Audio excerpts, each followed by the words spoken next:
They're talking right now about a public advisory vote, essentially not a binding thing, but it would allow the public to weigh in, have their decision on it.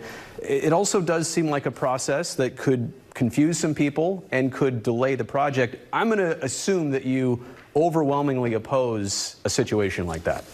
Yeah, it's totally unnecessary. It's a delay tactic by the opposition and the polluters to try to push the project beyond Mayor Schaaf's term. And it's really something that won't work. You know, it's really going to be maybe an insurmountable setback if it happens. And so we're doing everything we can. You know, there's a meeting on the 5th of July where they're considering at the council. And we're lobbying and being very clear with folks that that is not a direction that's going to lead to success with this project.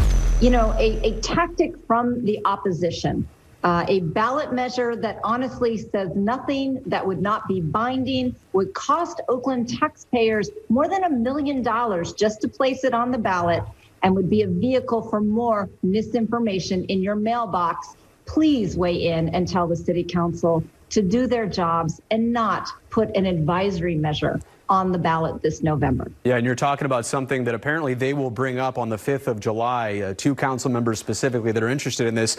And I want to continue on that because at one point today during the BCDC's conversation, somebody who was actually voting as a member of their committee couldn't even identify Howard Terminal on a map when it was outlined clearly in red. This is a person who hopefully had been educated by their staff. But is it that kind of either misinformation or a non-educated perspective about, you know, what a difficult project? Is it that type of thing that makes you worry about any kind of public vote on Howard Terminal? Because it is difficult to understand for most people. It is difficult, and there have been such bad sports deals in the past. Yeah. Let's just be honest. Oakland got bilked by the Raiders.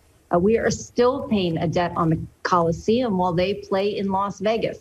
So there is a history of bad sports teams. People have a reason to be skeptical, but you better believe, as the person that really went through that painful process with the Raiders, this project is great for Oakland. It will be great not just for ballpark fans, but for Oaklanders for generations to come who want access to the waterfront, public parks, affordable housing, good union jobs.